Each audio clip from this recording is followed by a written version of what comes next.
दोस्तों, काठमांडू के site scene के इस एपिसोड में मैं विजिट करने जा रहा हूँ नेवारी तथा तिब्बती बौद्ध धर्म के सबसे पवित्र स्थल स्वयंभू और बौद्धनाथ के। चलिए वहाँ का दर्शन करते हैं।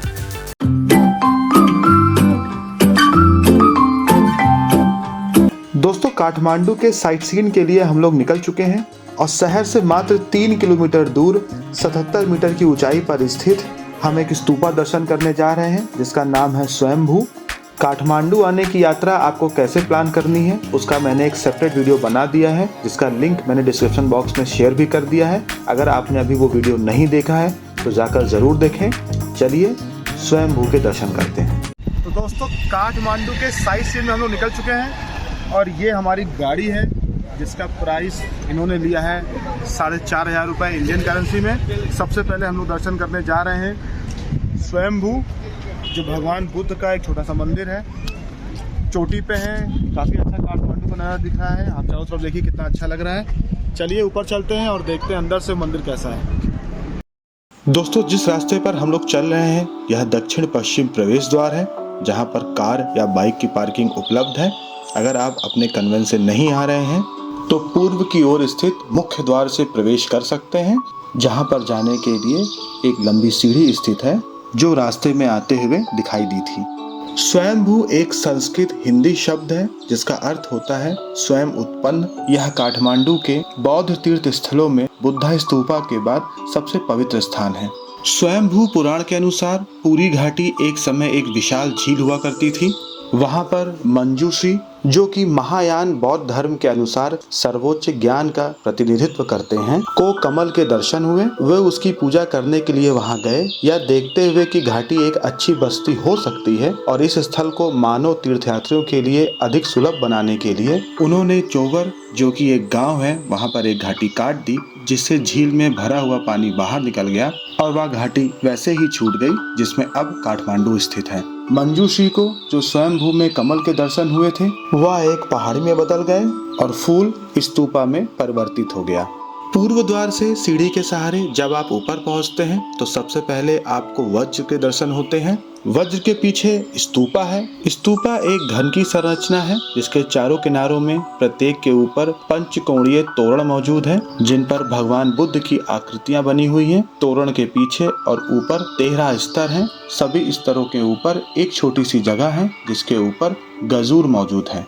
आधार पर स्थित गुंबद संपूर्ण विश्व का प्रतिनिधित्व करता है। 13 शिखर इस बात का प्रतीक हैं कि संवेदनशील प्राणियों को आत्मज्ञान या बुद्धत्व तक पहुंचने के लिए आध्यात्मिक अनुभूति के 13 चरणों से होकर गुजरना पड़ता है। मुख्य स्तूप के चारों किनारों पर भगवान बुद्ध की आंखों की जोड़ी है जो बुद्धि और करुणा का प्रतिनिधित्व करती है।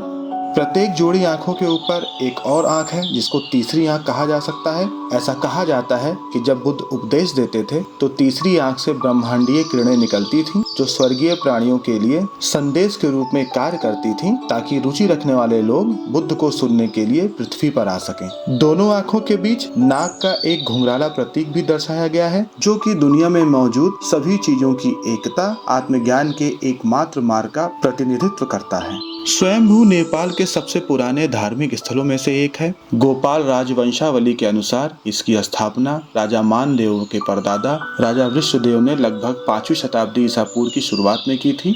असंख्य हिंदू राजाओं के अनुयायी मंदिर में अपनी श्रद्धांजलि अर्पित करने आया करते थे, जिनमें काठमांडू के शक्तिशाली राजा प्रताप मल्ल जी भी शामिल थे, जिन्होंने 17वीं शताब्दी में पूर्व द्वार को पहुँचने के लिए पूरी सीढ़ी का निर्माण कराया।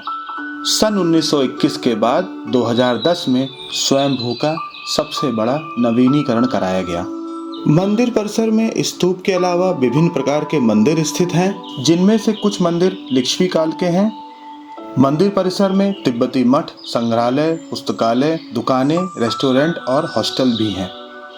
दक्षिण पश्चिम प्रवेश द्वार में प्रवेश करते ही एक छोटा सा कुंड दिखाई पड़ता है जिसके बीच में भगवान बुद्ध की प्रतिमा स्थापित है। प्रतिमा के चरणों में कमल रूपी एक पात्र है। प्रायः लोग पात्र में सिक्के फेंककर मनोकामना मानते हैं।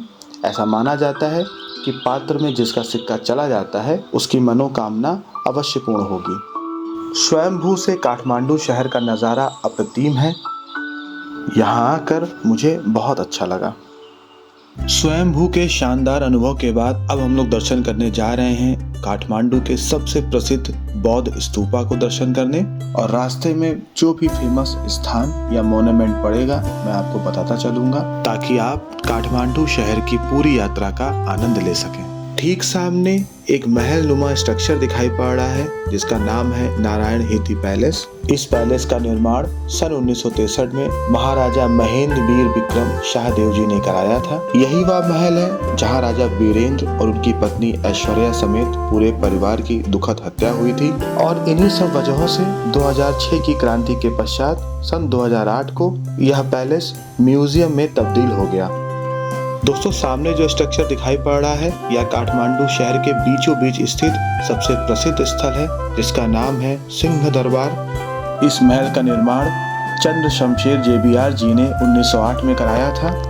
यह महल सन 1950 तक दुनिया के सबसे उत्तम और भव्य महलों में से एक हुआ करता था। आज के समय इस महल के प्रांगण में नेपाल के कई गवर्नमेंट ऑफिसेज हैं। यहाँ पर बाहरी लोगों का प्रवेश वर्जित है। दरबार स्क्वायर के प्रांगण में ही सुप्रीम कोर्ट है। थोड़ा सा आगे हम लोग बढ़े ही थे, सामने हमको दिखाई पड़ गया फेडरल पार्लियामेंट ऑफ नेपाल, या मैं कहूँ नेपाल का संसद भवन, जो कि देखने में बहुत आकर्षित है। यहाँ पर भी आउटसाइडर का प्रवेश वर्जित है। यात्रा इतनी शानदार थी कि कुछ पता ही चला कि कब हम लोग बौद्धनाथ पहुँच गए। चलिए अंदर चलते हैं। तो हम लोग पहुँच गए बुद्धा स्तूप। आइए अंदर चलते हैं और देखते हैं ये स्तूप कैसा है। बौद्धनाथ काठमांडू के पूर्वी भाग में स्थित प्रसिद्ध बौद्ध स्तूप है। ऐसा माना जाता है कि यह विश्व के सबसे बड़े स्तूपों में से एक है। 1979 में इस स्तूप को यूनेस्को वर्ल्ड हेरिटेज साइट घोषित किया गया। यह स्तूप 36 मीटर ऊंचा है और कला का सुंदर उदाहरण प्रस्तुत करता है। इसका विशाल मंडल इसे नेपाल और दुनिया के सबसे बड़े गोलाकार स्तूपों में से एक बनाता है। इस स्तूप के बारे में माना जाता है कि जब इसका निर्माण किया जा रहा था तब क्षेत्र में भयंकर अकाल पड़ा, इसलिए पानी न मिलने के कारण ओस की बूंदों से इसका निर्माण किया गया। बुद्धनाथ पंथ के अनुयायी होने के कारण इस स्थल का नाम बौद्धनाथ रखा गया। ऐसा कहा जाता है कि स्तूप में कस्बा बुद्ध के अवशेषों को दफनाया गया है। यह स्तूप तिब्बत से प्राचीन व्यापार मार्ग पर स्थित है। तिब्बती व्यापारी कई शताब्दियों से बौद्ध स्तूपा में विश्राम करने आया करते थे।